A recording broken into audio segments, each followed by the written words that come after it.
February 27, 1944. The skies above Bremen were a pale, merciless grey. The cold bit through aluminum and bone alike. From his cockpit, Oberleutnant Karl Fischer of Jagdgeschwader 26 watched the American bomber stream crawl across the heavens like a slow-moving storm. 800 feet below, contrails stitched the air into a white lattice, each thread a promise of destruction heading for the Ruhr. The Luftwaffe had scrambled late, but Fischer still found prey. A single Boeing B-17 flying fortress falling behind formation, its silhouette wobbling in the distant haze. Through his gun sight, he could see 2 of its 4 Wright Cyclone engines already on fire, the tail shuddering with every gust. It should have been an easy kill. He throttled forward, closing to 200 meters. The 20mm MG-151 cannon barked, shells streaking into the bomber's right wing. Metal peeled back like torn fabric. A geyser of hydraulic fluid misted the air. Still, the fortress did not fall. Fischer raked it again, this time across the fuselage, counting the flashes of impact. Holes blossomed along its spine, tearing through the starboard side until daylight shone through the other end. Yet the bomber held its line, limping westward, smoke trailing thick as ink. Inside, he could see the dorsal turret hanging limp, the glass shattered. He pulled up alongside it for a moment, watching in disbelief as one propeller spun lazily and another was frozen dead. The crew inside barely moved, but the aircraft impossibly stayed aloft. Fischer broke away only when his ammunition counter clicked to 0. Below, the North Sea stretched cold and endless. He radioed back to base, voice sharp with frustration. "Wir Motoren zerstört, aber nicht gefallen." 4 engines destroyed, but it didn't fall. Other pilots reported the same that day. Bombers flying home with engines shot away, control cables severed, tail sections flayed by cannon fire. Ground crews in Germany began to whisper about ghost ships of the air, machines too stubborn to die. The Luftwaffe intelligence officers dismissed it as exaggeration, yet the reports multiplied. Even German radar stations tracked crippled B-17s, staying aloft far longer than logic allowed, drifting back toward the channel like battered, living things refusing surrender. In England, when those wrecks finally touched down, the truth was just as staggering. Mechanics counted hundreds of holes, wings patched with shredded aluminum and frozen blood. Some aircraft returned with entire rudders gone, yet they had flown straight and level for hundreds of miles. Something was keeping them together, something the enemy could not see. Deep within the maintenance depots of the 8th Air Force, amid the acrid smell of fuel and the steady clang of hammers, one man's forbidden experiment was at work. A ground mechanic, disillusioned with orders and tired of seeing crews die for acceptable losses, had altered the flying fortress in ways command had never approved. His secret would soon change what the airmen believed possible and what their enemies could no longer understand. The legend of the flying fortress was born long before it ever faced a German gun. On July 28, 1935, at Boeing Field in Seattle, a sleek aluminum giant rolled out into the morning sun. Prototype Model 299, the first of its kind. Its 4 Pratt & Whitney engines growled to life, propellers slicing the cool Pacific air. The crowd below, mostly Army Air Corps officials, watched as it lifted gracefully into the sky, climbing higher and faster than any bomber before it. To them, it was a marvel of American engineering. A bomber that could fly 1,000 miles, drop its load with precision, and defend itself with machine guns on every side. Reporters dubbed it the Flying Fortress, a name that stuck, and a promise that many would later die testing. When the war came, the fortress had evolved into a beast of steel and fire. The B-17G, its final and most iconic form, bristled with up to 1350 caliber Browning M2 machine guns, each capable of spitting lead at 800 rounds per minute. A fully loaded B-17 tipped the scales near 65,000 pounds and could carry more than 2 tons of bombs across 2,000 miles of enemy territory. It was a fortress in the sky, yes, but also a fragile one. Beneath the proud armor and roaring engines lay a web of vulnerability. Thin control cables, exposed oxygen lines, hydraulic systems that failed with a single well-placed cannon shell. Crews joked that the plane could take a beating, but too often, those beatings left smoking wrecks across the fields of France and the North Sea. In England, where the 8th Air Force carved its daily war into the clouds, the illusion of invincibility faded fast. Ground crews saw what the headlines never showed. Bombers limping home with half their tails gone, landing gear sheared off, wings stitched with hundreds of holes. They patched, welded and prayed, knowing every bolt could mean a man's life. Among them worked Sergeant Frank McMullen of the 91st Bomb Group at Bassingbourn, a quiet mechanic from Ohio who once fixed farm trucks and now tended to flying fortresses like wounded giants. As losses mounted after Schweinfurt and Regensburg, in the grim winter of 1943, McMullen began to see the same flaw again and again, damage the manuals could not predict, failures the engineers had never fought through at 20,000 feet. When the rules failed, he decided to break them. By the winter of 1943, Bassingbourn Airfield was a world of mud, metal and exhaustion. The fog hung low over the Cambridgeshire countryside, swallowing the sound of engines until a B-17 thundered overhead, returning home on 3 engines, sometimes 2. Ground crews would rush out, boots sinking into the frozen earth to meet the survivors. The smell of burned oil and scorched aluminum filled the air, the scent of victory and loss intertwined. Among the men who waited by the landing strips was Technical Sergeant Frank McMullen, small-framed, quiet-spoken, with grease perpetually ground into his fingernails. To most he was just another mechanic on the 91st Bomb Group's maintenance line. But McMullen was beginning to see something others missed. Every week another bomber came back with the same failure: severed control cables. They ran the length of the fuselage, thin, flexible steel lines that connected the pilot's hands to the rudder, ailerons and elevators. When German 20mm shells tore through the belly, these cables frayed like broken guitar strings. Crews who survived the barrage would find their aircraft unresponsive, their flight controls stiff or dead entirely. To McMullen it was a cruel irony, a machine built like a fortress undone by something no thicker than a pencil lid. The manuals offered no fix beyond replacement. But he had spent years before the war repairing farm trucks in the Ohio winters, where corrosion and friction ruined cables just the same. There he had learned a mechanic's instinct. When the system fails, you build your own solution. Late one night, under the dim yellow glow of the hangar lamps, McMullen began experimenting. He mixed high-viscosity motor oil with powdered graphite, creating a slick metallic paste that clung to everything it touched. He coated the B-17's control cables in the mixture, then carefully slid scavenged aluminum tubing, cut from damaged airframes, over the lubricated lines. It was crude, improvised engineering, but the result was extraordinary. The sheathing reduced friction, and even when enemy fire shredded half the strands, the cable still moved. The system could seize but not snap. When the first bomber modified with McMullen's lubed line returned from a raid over Bremen, its control surfaces had been riddled with shrapnel, yet the pilot reported full if sluggish response.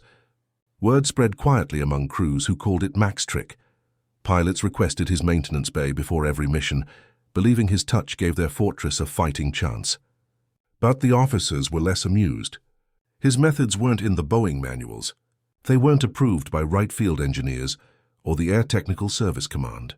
When inspectors found the unlisted modifications, McMullen was ordered to cease unauthorized tampering. He obeyed in writing, but not in spirit. For him, it was never about rules. It was about survival. And in late 1943, when one particular bomber returned from a mission no one thought possible, McMullen's forbidden trick would step from superstition into legend and force the Air Force itself to listen. October 14, 1943. The men of the 8th Air Force called it Black Thursday before the sun had even set. Over the channel that morning, 360 B-17s lifted into a pale, cloudless sky, their silver bellies glinting like fish scales in the dawn. The target was Schweinfurt, the beating heart of Germany's ball-bearing industry, and beyond it, Regensburg. It was a mission planned for precision and courage, but not protection. The long-range escort fighters could not reach that far, leaving the bombers to cross nearly 500 miles of hostile airspace alone. By the time they reached the German border, the Luftwaffe was waiting. From below, the German flak batteries opened first, black bursts of smoke punching the air in neat, deadly rows. Then came the fighters. Dozens of Bf-109s and FW-190s rose to meet the formations, their guns spitting fire into the tight boxes of fortresses. Over Schweinfurt itself, the sky turned into a furnace. B-17 spiraled down in flame, their bomb bays exploding mid-air. Parachutes blossomed too late or not at all. 60 bombers vanished that day, 600 men with them. Another 138 limped home trailing smoke, their fuselages shredded, controls failing, engines coughing themselves apart. One of those was Mary Jane, a B-17G from the 324th Squadron, and one of McMullen's. Somewhere over Würzburg, 20 mm cannon fire had torn through her tail, severing part of her rudder linkage and slicing 2 of the 4 control cables. Lieutenant William Rader, barely 23, felt the fortress lurch violently. The rudder pedals stiffened. His co-pilot shouted they'd lost control, but the aircraft did not fall. It staggered, responded sluggishly, yet it responded. Against every expectation, Mary Jane stayed airborne, crossed the Rhine, and clawed her way back across the Channel. When her landing gear touched the Bassingbourn runway, the crew inside wept from disbelief and exhaustion. In the maintenance bay, McMullen crawled beneath the fuselage and saw what he already suspected. His improvised aluminum sheathing was blackened and torn, the graphite paste burned almost to powder, but the cables still moved freely. The modification had held. Within hours, word spread across the airfield. Some officers called it the miracle fix. Others demanded immediate inspection for violations of Boeing's technical orders. But the numbers that followed silenced debate. In the next month alone, bombers equipped with McMullen's reinforced lines showed a 27% higher return rate. The Luftwaffe couldn't know it, but something invisible had begun to tip the scales, a quiet defiance born not in the sky but in the hangars of England. And for the men who flew those fortresses, that difference meant the line between vanishing in fire over Schweinfurt or seeing the green fields of home again. By February 1944, the Luftwaffe's war rooms were filled with questions no one could answer. Reports arriving from Jagdgeschwader 11 and Luftwaffe Reich described an impossible pattern. American bombers that should have fallen simply refused to die. After countless engagements, pilots swore they had destroyed an aircraft's control section, only to watch the same bomber continue flying in tight formation, steady as if untouched. In one after-action report from JG-11, a frustrated squadron leader wrote that a B-17 kept its course. Though the elevators were visibly shattered, it was as if the Americans had learned to bend physics itself. At a technical briefing in Kassel, Luftwaffe engineers gathered around grainy reconnaissance photographs of downed bombers, their pencils tapping in agitation. Theories multiplied. Some believed Boeing had secretly reinforced the control runs with armored conduits. Others speculated on new self-sealing hydraulic systems or electric redundancy circuits hidden inside the fuselage. One Abwehr officer even proposed that the United States had developed a primitive hydraulic assist system, something beyond the current reach of German aviation. But none of it fit the evidence. The photos showed no new piping, no actuators, no changes to the aircraft's known schematics. Yet the field reports continued to defy explanation. Frontline pilots only deepened the confusion. Oberfeldwebel Heinz Knoke, flying out of Stade, recounted a haunting encounter in his diary. "I hit a fortress squarely. I saw the control surfaces disintegrate, yet it climbed again. A ghost machine immune to reason." Stories like this spread through squadrons, eroding confidence in the once dominant 20mm cannon. Some pilots whispered that the Americans had discovered armor capable of neutralizing explosive shells. Others suspected deliberate propaganda meant to shake German morale. The psychological toll was real. If the enemy's machines no longer obeyed the laws of war, what chance did a man have? The irony was devastating. The Luftwaffe's analysts were searching for innovation in Boeing's factories, in new alloys or secret systems, while the truth lay in an English maintenance hangar, in the hands of one rule-breaking sergeant with a wrench and a can of oil. His unrecorded modifications had spread quietly through bomber depots, adopted unofficially by desperate crews. Yet to the Germans it looked like technological sorcery. Their confusion would persist for months, feeding inflated estimates of American capability and masking the Allies' true vulnerabilities. In the skies above Europe, perception was becoming as powerful as armor, and belief itself a weapon. The skies over Europe might have vindicated Frank McMullen, but bureaucracy moved more slowly than war. While flight crews swore by his ghost cables, the Army Air Force's Technical Command saw only disobedience. In December 1943, a formal memo from Wright Field condemned all unauthorized alterations to flight-critical systems, warning that violations could result in grounding or court-martial. To the men at Bassingbourn, it read like a death sentence written by desk officers who had never seen a fortress torn apart over Bremen. Yet even as the reprimands circulated, the truth had already slipped beyond the reach of regulations. Squadron leaders quietly marked certain maintenance bays as experimental, allowing McMullen's trick to continue, unofficially, invisibly but unstoppably. By January 1944, word of the graphite oil coating had spread like a rumor through the 8th Air Force. Mechanics from the 91st shared it with friends at Thorpe Abbotts, home of the 100th Bomb Group. There, after comparing crash reports, crews noticed a startling pattern. Aircraft equipped with McMullen's sheathed control cables were surviving control failures nearly one-third more often than unmodified planes. Soon, tins of graphite grease and rolls of scavenged tubing were vanishing from supply depots, as sergeants replicated his method under the cover of night. The brass could write orders, but the men who turned the wrenches decided what really kept a fortress. Alive, McMullen himself was reprimanded, twice that winter, once for defacing structural materials, another time for persistent violation of standard repair procedure. Each time, he signed the report, nodded and went back to work after dark. His comrades began calling him Ghost Hand because the planes he touched seemed to come back from missions others didn't. For every reprimand on paper, there were 10 quiet thank yous from pilots who landed with shattered tails but working controls. In mid-1944, when engineers from Boeing's Seattle plant visited Bassingbourn to investigate unusual wear patterns on control systems, they found McMullen's handiwork on nearly every aircraft in the maintenance line. Instead of discipline, they took notes. By the time the next production run, the B-17 G-75, left the assembly lines, subtle design changes appeared: reinforced conduits, better sheathing, and lubricated linkages.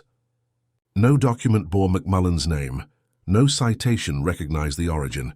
Yet his forbidden fix had crossed the Atlantic and entered the blueprints. A quiet confession that the front line mechanics had been right all along. February 1944 brought with it the sound of thunder that never stopped. Across the overcast skies of Europe, more than 3,000 bombers took flight under the name Operation Argument, what history would remember as Big Week. For 7 relentless days, the 8th and 15th Air Forces hurled wave after wave of B-17s and B-24s against Germany's aircraft factories in Leipzig, Augsburg, and Regensburg. The goal was simple: cripple the Luftwaffe before the invasion of France. But simplicity had no place in those skies. At 25,000 feet, every mission was a siege of steel and fire. The statistics were staggering. Hundreds of fortresses never came home, yet even more did, often in states that defied reason. Damage reports after Big Week began showing a strange pattern. Control systems that had been shot through still worked just enough to keep the aircraft stable. Heaven sent, a B-17G from McMullen's own 91st Bomb Group returned to East Anglia with its tail almost completely shredded and 2 engines seized from cannon hits. But she flew true enough for her pilot to make a rough landing on frozen ground. When mechanics inspected the wreck, they found the same blackened graphite paste and aluminum tubing along the control runs. McMullen's mark now spread far beyond his own hangar. By then, his trick had outpaced any official acknowledgement. Crews from the 303rd, 390th, and 100th bomb groups were replicating it by word of mouth, passing on the mixture's ratio and the method like a secret gospel of survival. To the Germans, though, something else was at play. Intercepted after-action reports from Luftwaffe units began using a new phrase: halbautomatische Trimmungssystem, semi-automatic trim systems. Flak crews spoke in disbelief of bombers that, even after their tails were hit, seemed to glide home under unseen control. For the men of the 8th Air Force, the effect was as much psychological as mechanical. Every story of a fortress limping home with its controls shredded hardened the belief that the B-17 was indestructible. Crews walked toward their planes in the cold dawn with that faith in their chests, never knowing that the difference between death and return often came from a nameless mechanic's hands, and a forbidden trick born in a quiet English hangar. By the summer of 1944, the Luftwaffe's technical officers were desperate for answers.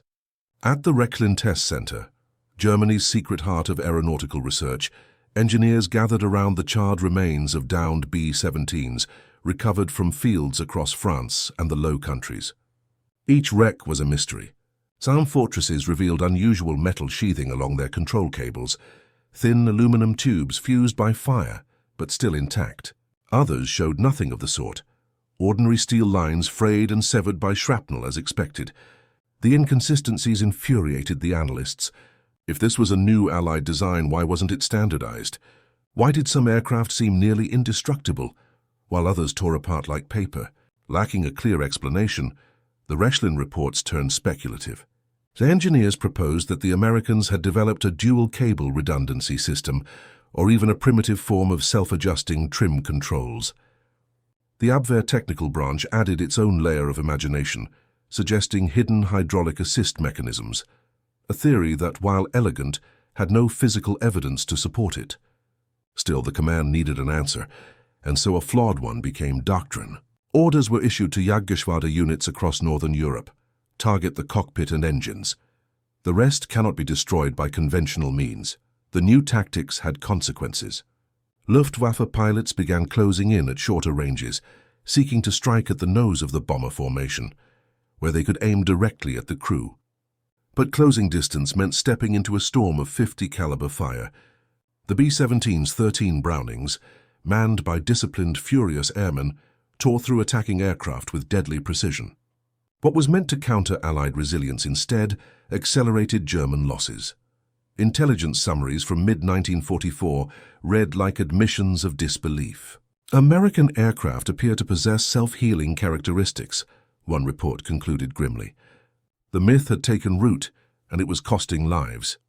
In truth, there were no hidden hydraulic systems, no miraculous alloys, only field modifications improvised by underappreciated mechanics on cold English nights.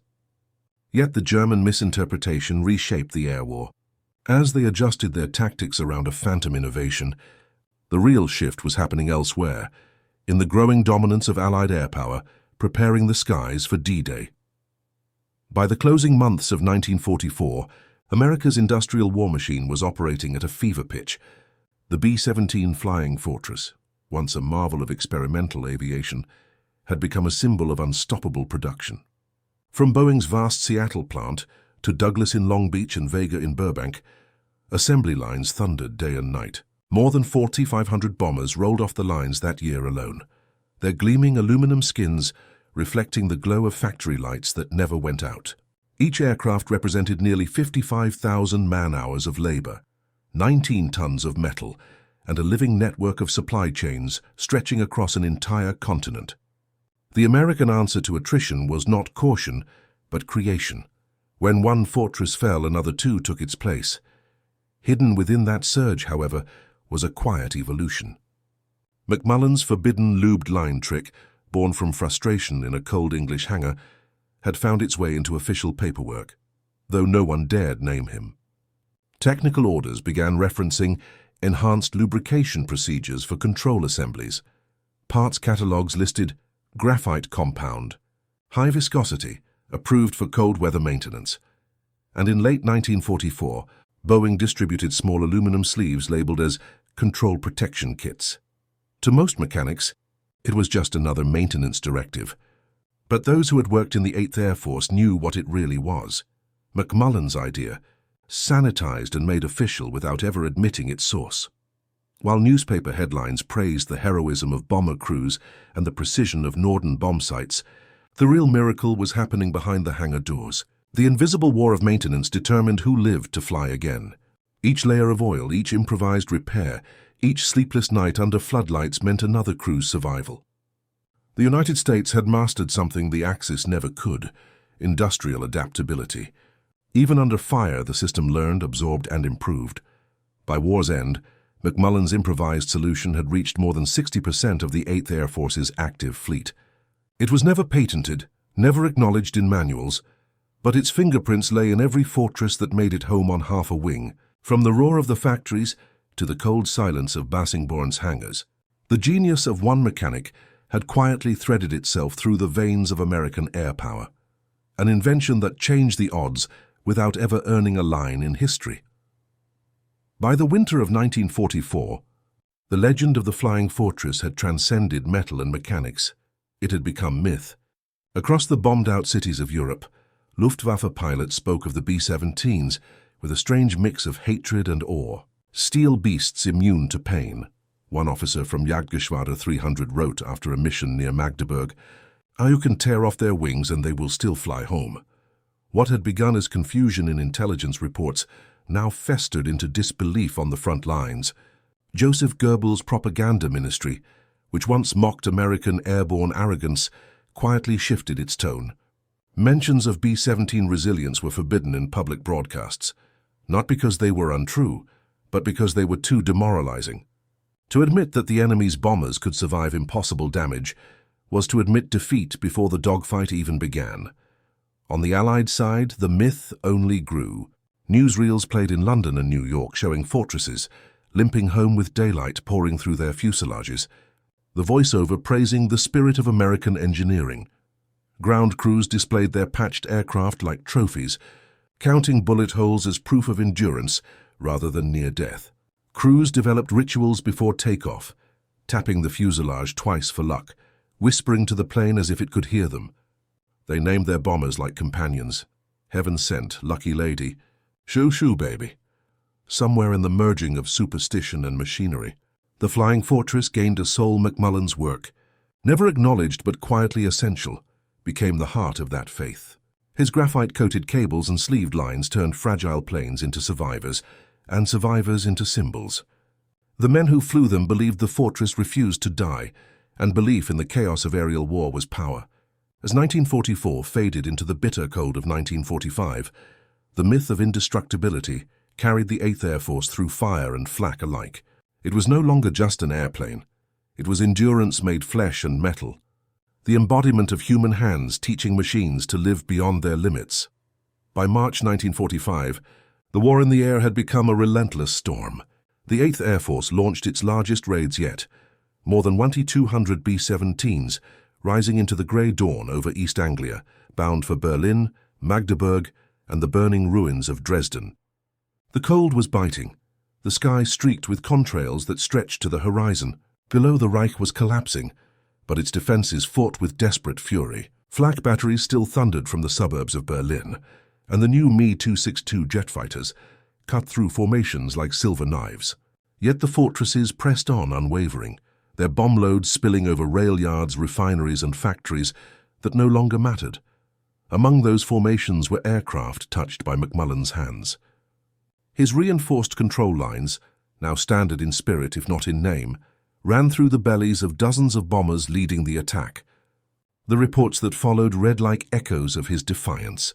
One B-17 from the 401st Bomb Group returned with its tail controls shot clean through, the stabilizer shredded, and yet the pilot had guided it home by manipulating engine thrust and what little tension remained in the partially severed cables. No control response expected, the after-action log noted. Aircraft still maneuvered. Cause unknown. The cause, of course, was a thin layer of graphite oil and aluminum sleeve, a ghost of McMullen's invention keeping the fortress alive long enough to see England again. For the Luftwaffe, there was no longer strategy, only resignation. German pilots called them verfluchte Festungen, the cursed fortresses, convinced they carried something unnatural. Even as the Reich's fuel ran dry and airfields fell silent, the fortresses still came unending, unstoppable. By April, their bomb bays no longer carried destruction but relief, food and supplies for liberated towns across Europe. When victory came in May, McMullen was still at Bassingbourn, cleaning tools in a hangar that finally fell quiet. He received no medals, no commendations, no mention in any report. Yet his forbidden fix had become part of the very steel sinews of victory, the invisible strength that carried a nation's hope across the skies and brought its sons safely home. When the war finally ended, the sound of engines faded, but the numbers remained. In the offices of Boeing's engineering division, a quiet review began. a study of combat survivability compiled from thousands of maintenance reports across Europe. The data revealed a mystery in plain sight. Bombers fitted with enhanced control protection showed markedly higher return rates, often surviving damage that should have rendered them uncontrollable. Engineers circled the figures, puzzled, tracing the trend back through unit records, technical logs, and field notes. There was no official directive, no engineering blueprint, only a handful of maintenance entries written in shorthand, lubed cables, graphite oil mix. Somewhere in those margins was Frank McMullen's signature. In 1946, as the Army Air Forces transitioned into the U.S. Air Force, McMullen's commanding officer submitted a recommendation for commendation, citing improvised technical innovation under combat conditions.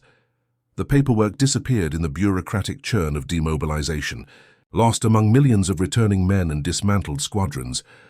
McMullen went home quietly, just another mechanic among thousands who traded oil stains for civilian clothes. But his idea endured. When Boeing engineers began designing the next generation of bombers, the B-29 Superfortress, and the transport aircraft that followed, they incorporated reinforced conduit systems and protected control runs directly, inspired by the wartime field modifications. The influence was never officially traced, yet its fingerprints were unmistakable. Years later, in interviews and reunions, veterans spoke of it in passing. Some genius ground guy, they would say with a grin, remembering the way their planes felt steadier, more alive, more forgiving than they had any right to be. In museum exhibits, the B-17s gleamed under spotlights, their stories told through the names of pilots and aces. But the real secret of their endurance lay deeper, in the hands of those who worked unseen, who refused to accept that good enough was good enough when lives hung on a cable's strength. Frank McMullen's name never appeared in history books, yet his defiance lived on in every aircraft that came after. A quiet reminder that wars are not won only by courage in the sky, but by the invisible craftsmanship forged in oil, sweat, and stubborn hope on the ground. In the hush that followed the war, the thunder of engines gave way to silence. The flying fortress, once the roar of defiance in the skies, became a relic of memory, a gleaming monument to courage and endurance. Veterans spoke of missions and lost friends, of fire and flak and the endless cold above Europe. Few spoke of the men who worked beneath the wings, those who toiled in darkness while others flew into daylight. Frank McMullen was one of them. He returned to Illinois, back to farm machinery and grease-stained hands, never mentioning that his quiet defiance had changed the course of the air war. To neighbors, he was just another mechanic. To history, he was invisible, yet his ghost lived on, not in statues or medals, but in steel and oil. Every surviving B-17, patched and restored, still carries his unseen touch, the idea that a machine could be made to endure beyond its design, that a man with a wrench could outthink destruction itself. The Luftwaffe pilots who once watched the fortresses stagger, yet refused to fall, never learned why. To them, the secret remained unsolved, an echo of the impossible that haunted their final missions. Today, when a flying fortress takes to the air, its engines rumbling like distant thunder, the spirit of Frank McMullen flies with it, a reminder that history's greatest victories are not only written by those in the cockpit, but by the unseen hands that gave them the chance to return. The mechanic's ghost lingers still, whispering through the cables and oil lines that once defied gravity and death itself.